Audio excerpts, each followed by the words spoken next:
On this '02 Mini Cooper here, this is a view from the driver's side, and you want to pull that back seat out, and it comes out real easy. Just pull up on it, it pops out super easy.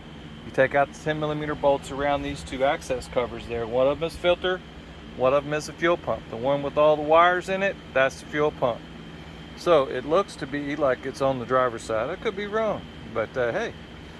So it's pretty nasty in there, so I'm going to wash that out real quick. So just hang on for a minute. Alright, so I've got those cleaned up. Some soapy water and some compressed air. Alright, so this is a filter side, and as you can see, it's got that small tag in there. It's folded back a little bit there, right there.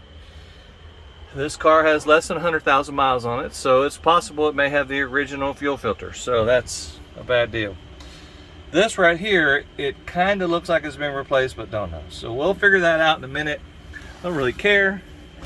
I'm going to replace both of them and be done with it. I've got this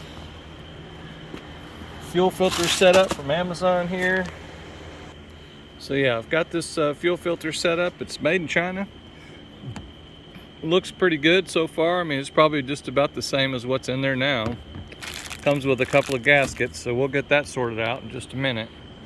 Alright, so this is a fuel pump. Now, I'm sure everybody's seen these fuel pumps with the green top, but when I took it out of the box, this fuel level sending unit was just totally crooked and busted to the side. It was all the way up over here somewhere. It was all the way up over here, and you can see that there's a little post that's supposed to be right here that's supposed to stop it. It's supposed to stop this thing from going down any further. So I'll have to look and see at the old housing. I might be able to transfer that part off of it. There's nothing wrong with the fuel level sending unit, but you just need to check things like that when you pull it out of the box. Alright, so I wanted to show a very specific detail about this connector here so that everybody could see what the situation is. Okay, now this housing slides like this to release the connector, okay? And it has a little clip right here. Right there, you'll see it move.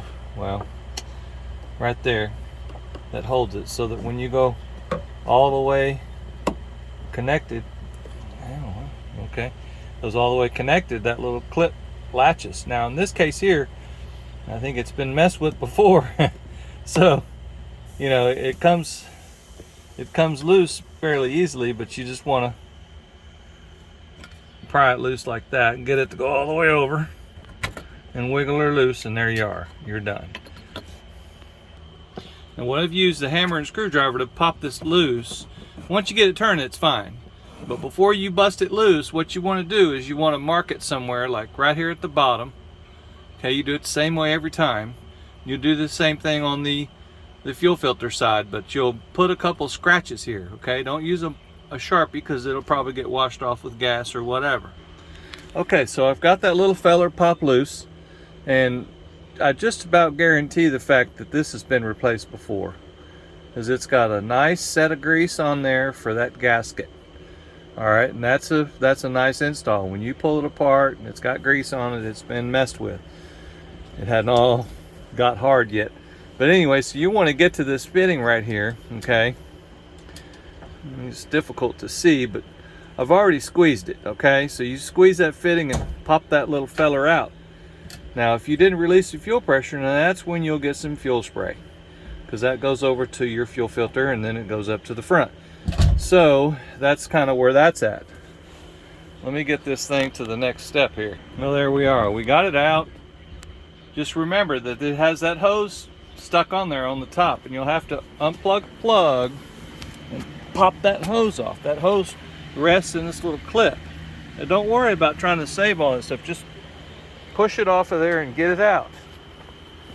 Okay? You've got the plug here where that thing went. Here it is. You can disconnect this plug. You just squeeze that plug and disconnect it. Don't worry about it. You'll have to reach in there and get it later, so just don't worry about it. But I'm going to have to transfer this housing if I want to get my ride running, because this little fella here is busted off on mine. So there we are. I hope this helps someone. Y'all have a good day. Just don't forget to lubricate your O-ring gasket when you put it back together. I use some ceramic whatever silicone grease. Use something that works good and don't dissolve easily, that is, fall off. So y'all have a good day. Take it easy. Please subscribe. Leave me some comments. Bye-bye.